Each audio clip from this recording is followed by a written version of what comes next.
അതിനെ പറ്റിയിട്ടല്ലല്ലോ ഇപ്പൊ പറയേണ്ടത്. ഇപ്പൊ അവിടുന്ന് സർട്ടിഫിക്കറ്റ് പോലും മുഴുവനായിട്ട് വാങ്ങിയിട്ടില്ല. എനിക്ക് ഈ പാർട്ടിയിൽ വന്നതിന് ശേഷം UDF സംവിധാനത്തിലൂടെ ഉണ്ടാക്കാൻ സാധിച്ചിട്ടുണ്ട്. അത് ബഹുമാനപ്പെട്ട നേതാക്കന്മാരൊക്കെ ആ രൂപത്തിലേക്ക് പരിഗണിക്കുകയും സംവിധാനത്തിലൂടെ കടന്നു വന്നതുകൊണ്ട് ഈ ചെറിയ ഒരു പ്രവർത്തകയ്ക്ക് ഇത്രയും വലിയ ഒരു ബഹുമതി തന്നത് ഒരു വലിയ ഉത്തരവാദിത്തമായിട്ടാണ് ഞാൻ കണക്കാക്കുന്നത്.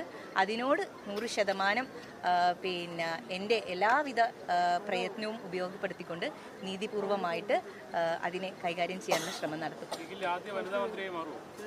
അതിനെ പറ്റിയിട്ടല്ലല്ലോ ഇപ്പൊ പറയേണ്ടത്. ഇപ്പൊ അവിടുന്ന് സർട്ടിഫിക്കറ്റ് പോലും മുഴുവനായിട്ട് വാങ്ങിയിട്ടില്ല.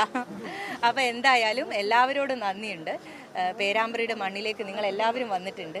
പല രൂപത്തിലുള്ള ആരോപണങ്ങളാണ് തുടക്കം മുതൽ തന്നെ, പേരാമ്പ്രയിൽ ഇറങ്ങിയത് മുതൽ തന്നെ പല രൂപത്തിൽ. എന്തിന് പോളിംഗ് കഴിഞ്ഞതിന് ശേഷവും ഇവിടെ ഈ JDTയുടെ മുന്നിൽ വന്നിട്ട് നമ്മളൊക്കെ പല രൂപത്തിലുള്ള വിവാദങ്ങൾക്കും ആരായിട്ടുള്ള ആളുകളെ അവർ തന്നിട്ടുള്ള അംഗീകാരമാണിത്, അവരുടെ വിജയമാണിത്. പേരാമ്പ്രയിൽ വളരെ സാധാരണക്കാരായിട്ടുള്ള ഒരുപാട് ആളുകളെ ഇപ്പം ഇത് പറയുമ്പോൾ എൻ്റെ മനസ്സിലേക്ക് ഒരുപാട് ആളുകളുടെ മുഖം തെളിയുന്നുണ്ട്. അവരുടെയൊക്കെ നേരിട്ട് പോയിട്ട് അവരോടൊക്കെ നന്ദി പറയും. അവരുടെയൊക്കെ പ്രതീക്ഷക്കത്ത് ഉയരാനുള്ള ശ്രമം ഞാൻ എന്തായാലും ശ്രദ്ധിക്കും.